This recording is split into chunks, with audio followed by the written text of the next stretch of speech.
Welcome to part six of Candid Conversations.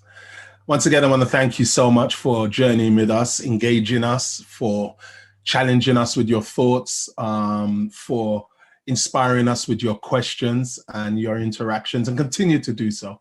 Continue to share these. I want to talk about foundations of biblical spirituality. I want to talk about what spirituality looks like in the Bible and what spirituality calls us to in scripture. I remember once sitting with my daughter watching a Disney movie. And in this, my daughter must have been about 5 at the time. The heroine was caught in this Disney movie in like this predicament that just brought out all her greatest fears and all her greatest anxieties. And she was talking with a friend and they asked, how you feeling? And she said, man, I'm so nervous. I'm sweating like a sinner in church. Oh man, me and my daughter, we cracked up and we laughed about that for weeks. And every time I would say like, Rhea, how you feeling? She goes, Daddy, I'm sweating like a sinner in church. Constantly, all the time. But the statement was never lost on me. And it was never lost on me because, you know, the idea of spirituality and the idea of biblical spirituality sometimes can almost be framed in the idea of so much fear and anxiety and foreboding, because God just seems so large in the biblical story, so austere in the biblical story. His grandeur is just too much for us, that we sometimes sit feeling like sweating like sinners in church in understanding it. Isaiah chapter 6 is a beautiful description of the paradox of that image. Isaiah says, in the year that the king of their nation died, in the year that certainty died, he was a great king. He ruled the kingdom justly. He ruled the kingdom with equity. He had peace on all of his borders. But he died suddenly. It says, in the year that King Uzzah died, he said, I saw the Lord sitting high and lifted up on his throne. Just a beautiful juxtaposition of the loss of certainty here, but seeing and witnessing the glory and the majesty of God, seeing angels surrounding his throne, hearing them sing holy, holy, holy constantly as they as they fly around his throne, hearing the foundation of the temples, just the noise and feeling the foundations of the temple shake. And Isaiah stands there like a true sweating sinner in church, because he shouts, woe is me. Yeah. And woe in the Bible means trouble. He said, oh, I am in trouble. He said, not only am I unclean, but I live in the midst of a group of unclean people. The certainty of their king is shown by the certainty of this throne. But in seeing the certainty of this throne, he comes to the truth of his own uncleanness in the presence of this holy God, in the presence of this holy God. And not only his own uncleanness, his consciousness, he's conscious of just the magnified uncleanness of everybody around us.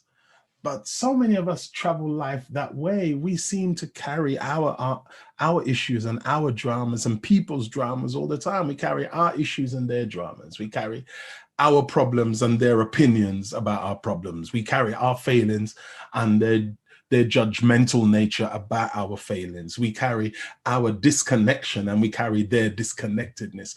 All of this in that statement, woe is me, for I am unclean and I dwell in the midst of an unclean people. But this is where the story changes. And it changes sometimes so imperceptibly that we can miss it. Because in the very next statement, he says, yet I have seen the King, the Lord of hosts. 1 minute he's saying, woe is me, I am unclean, and I dwell in the midst of an unclean people. And yet he says, And yet I have seen the King, the Lord of hosts. In spite of who he was, in spite of his recognition of his condition, in spite of his recognition of the condition of the people around him, he is conscious of the fact that this God that he sees high and lifted up is making himself accessible. He's closing the gap of proximity. Regardless of his condition, he is coming into his condition. He is coming into his space, and he's making himself accessible, not only to Isaiah, but the people around him. Biblical spirituality grounds itself in the idea that God always comes first into our space. God is always coming looking. God is always coming searching. God is always making himself accessible. God is always acting first.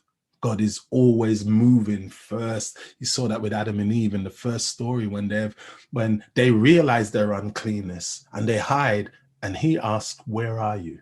He's the one who searches, and that's the beauty.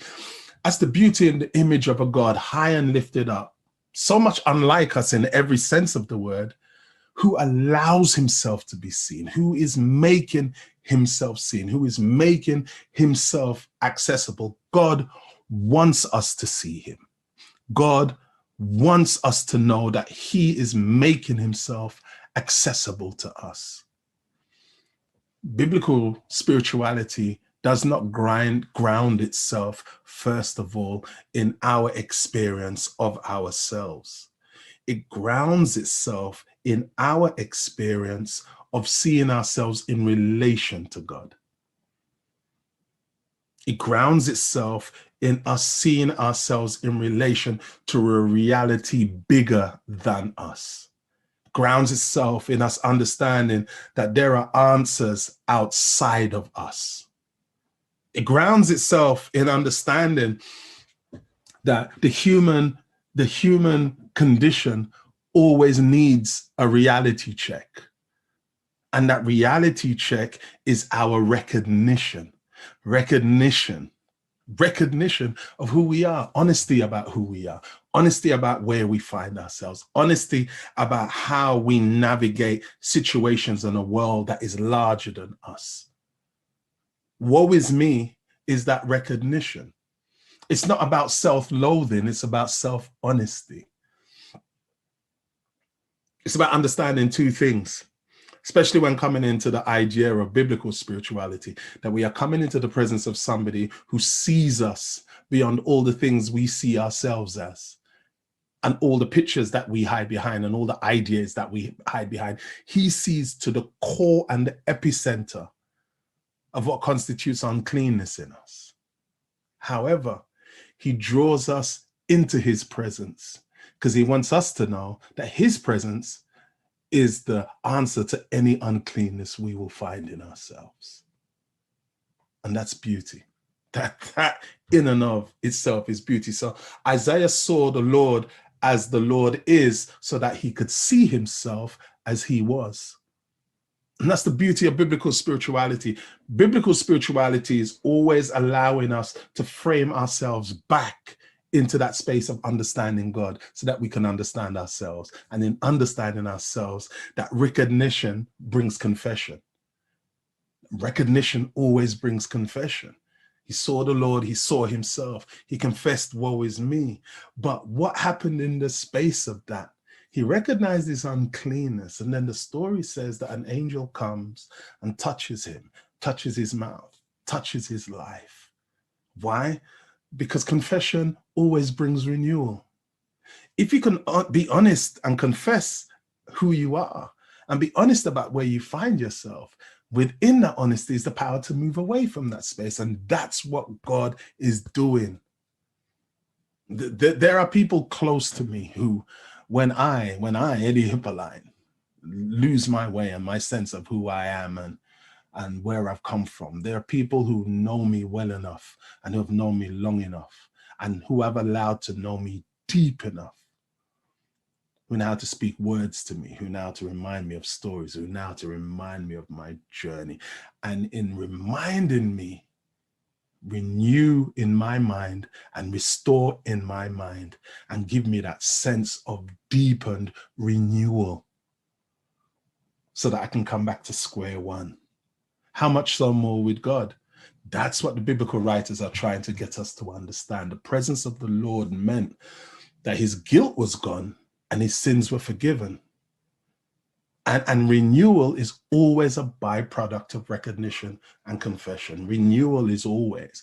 Biblical spirituality is about that consistent renewal, that consistent transformation, that consistent growing into that space of God making himself known and making himself present in our space. God's desire is for you to be renewed. His desire is for you to be refocused. His desire is for you to be transformed. That is the essence of biblical spirituality. Biblical spirituality is not for us seeking, it's not about us seeking the answers within ourselves. It's about us understanding that there is a God who gives us answers to things bigger than ourselves so that we can be honest about ourselves and know how to move. But hey, not only in this story is biblical spirituality about accessibility and it's about recognition and about renewal, but in this story, all of those end in purpose. They end in purpose and they end in mission. They end in something greater. The whole point of the experience of Isaiah was so that God could assign something greater in that renewed purpose to Isaiah's life, to Isaiah's mission, to Isaiah's journey. Because he asked the question after Isaiah is renewed and Isaiah is forgiven and Isaiah has that space of honesty and he has that space of confession and renewal and transformation. Then God asks, all right, who will go for me and who will I send? Isaiah puts his hand up and he's like, yeah, I'm here, Lord. You can send me. I'm here. You can send me.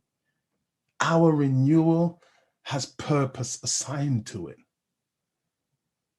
Our renewal and our spirituality has purpose assigned to it. Your renewal has mission assigned to it. You come into the presence of God as you are so that he can send you from his presence as he wills for you to be.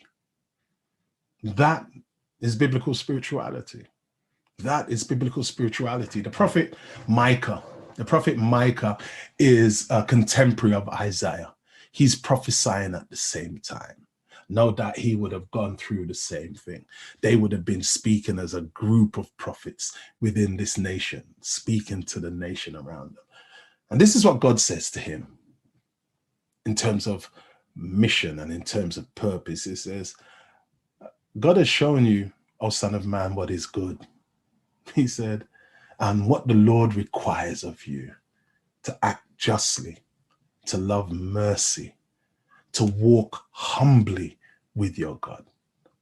That is biblical spirituality. That is biblical spirituality at its most beautiful, biblical spirituality at its most foundational, biblical spirituality at its most beautiful. My prayer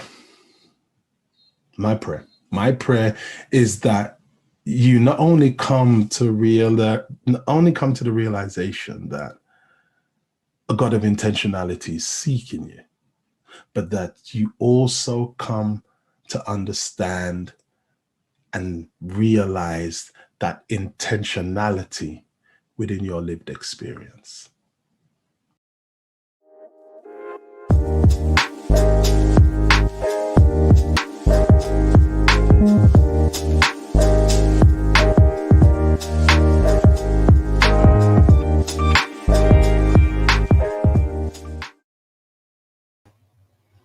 Hi, everyone. And thank you. Thank you for being with us this week, journeying with us this week again. I hope that what was said made sense to you. I hope that there was something in there that you could use and that you could journey with. If you have any questions, we have some time together. If you have any questions, please send your questions in. Let's have some conversation on on what was presented tonight. And while you're doing that, and while you're thinking about doing that, for some of you, please continue to share. Continue to share these. Continue to share these with your friends. Continue to share these with your neighbors. It's as simple as just copying the link and putting it in a text and saying, "Hey, I think this one will bless you." Send. I mean, it's literally as simple as that. My late mother used to always say to me when I was traveling around the world, "Do you have a track? Do you have a track that you can give somebody? Do you have a track that you can give somebody?" And I'm like, "Mom, I think when people are on planes, they just want to sleep." I think, you know, and we would laugh and we would joke about it all the time.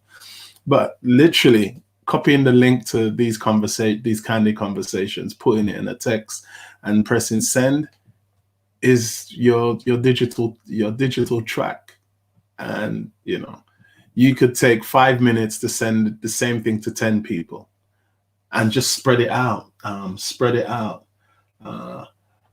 May Green, we have a question here. We don't all get to see God. So what do we do if our friends don't feel like they are sinful? Some people don't believe they are sinful. I don't think so. The question was, we don't all get to see God.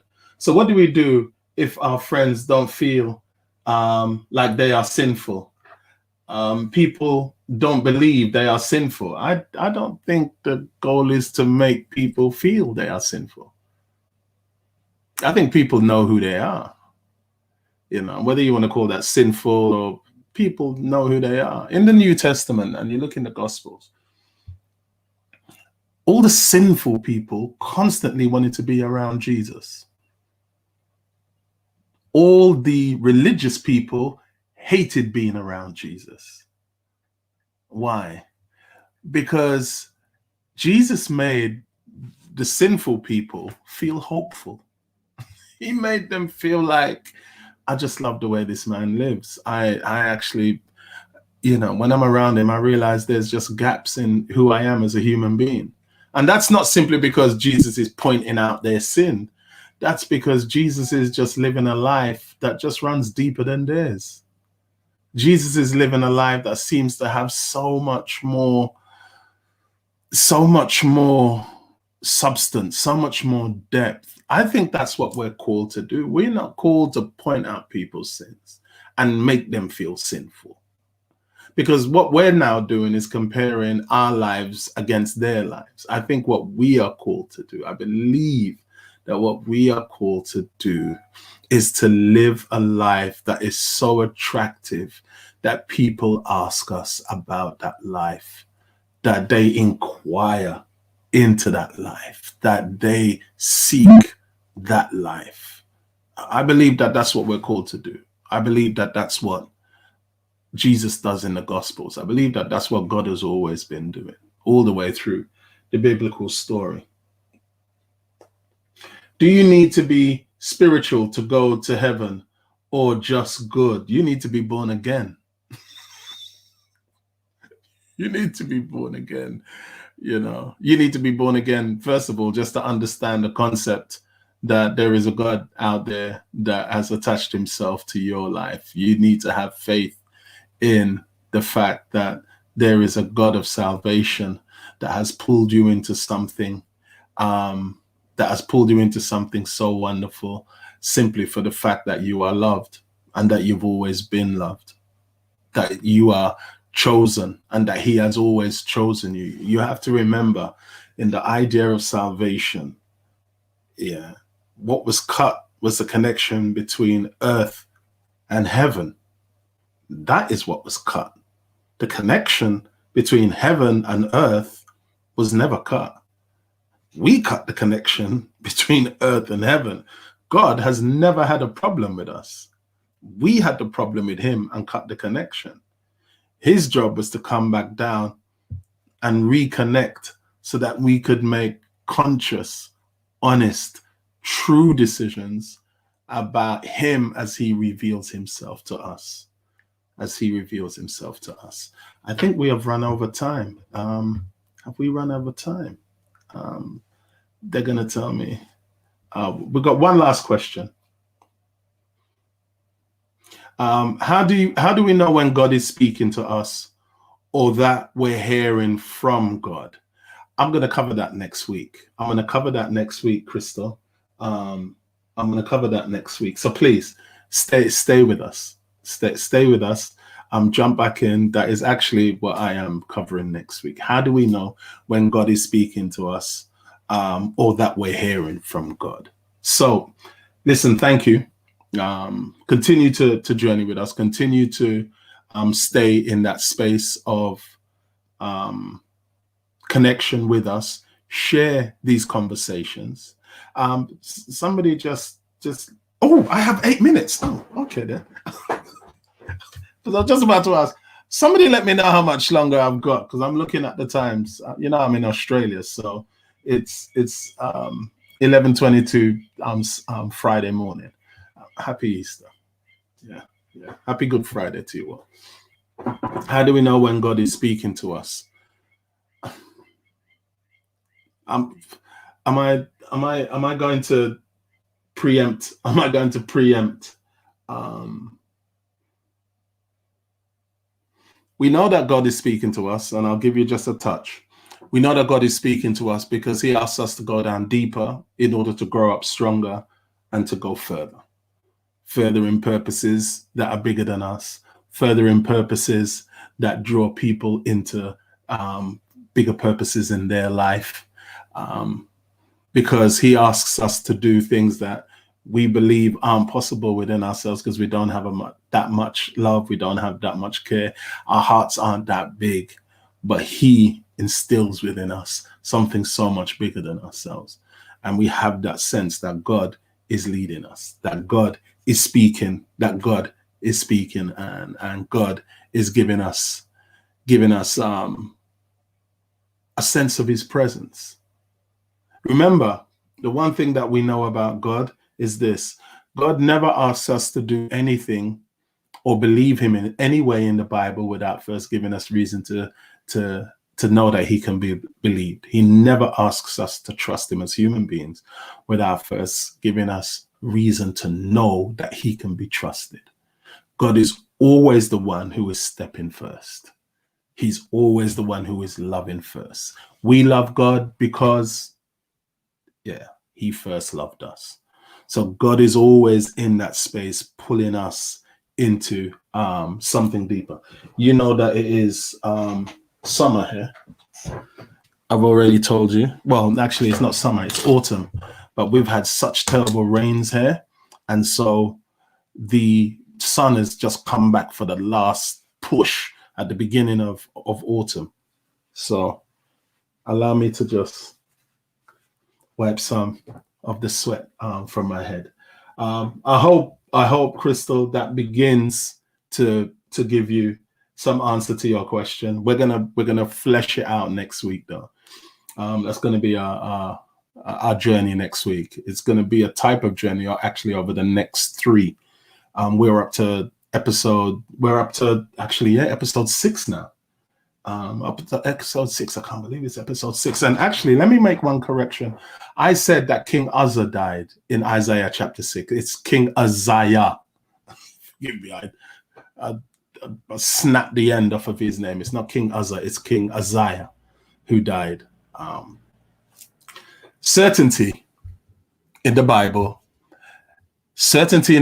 is wrapped up in the understanding and wrapped up in the assurance that God makes himself known, that God makes himself present, that God makes himself heard, that God makes himself experienced. The story of King Uzziah, the death of King Uzziah, shows that while earthly thrones, earthly kingdoms, while earthly stability has its moment, is linear, it has its beginning, it has its end, it shows that the idea of the kingdom of God, the presence of God in the human story, is not linear. It's circular. it continues. God is not asking us not to trust in each other. God is saying, don't put all your trust in human flesh, because human flesh is temporal. Human flesh is limited. That doesn't devalue human flesh. That doesn't devalue the importance of our connection with each other. God has made us to be connected, to understand ourselves as human beings because of that connection. God is saying, as we live, always factor into our existence that there is an existence greater than our existence, and we are a part of that. There is a reality of God. There is a reality of the divine greater than our limited existence, and we are a part of that. So live with that consciousness, live with that assurance. Now, God isn't Father Christmas, so he's not always going to come through in the way we want him to, with our Christmas lists, with our prayer lists, with our wish lists. But if we allow him space, simply allow him space to be with us in the midst as we journey this temporal plane, if we allow him space, he will always give us assurance that there is a plan bigger, that there is a God greater, that there is grace, that there is comfort sufficient to hold us even when we don't get the answers, and especially when we don't get the answers that we need. That is important for us as human beings. We know sometimes that our friends can't help us. We know that we have to just stand alone and suffer it alone. But we know that as long as we know that they're with us, we'll get through it somehow.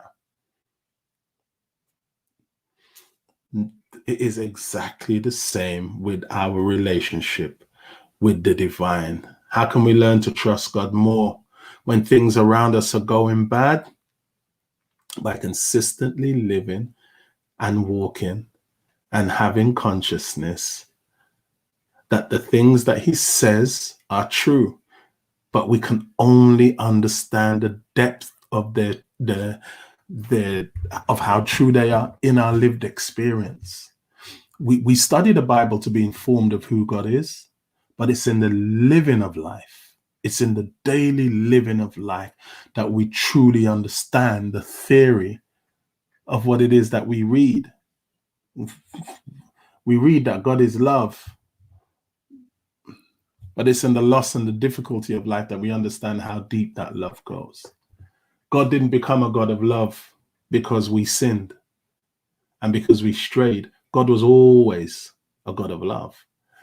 Our sin just showed us exactly how deep that love goes and how far that love goes and how far it will go and continue to go in order to reveal itself to us. So let's keep on living together. We have come to the end of our time. Join us next week. Share this with your friends. Look out for Pastor Bobby on Sunday, and have a blessed Easter. Above all things, have a blessed Easter this weekend.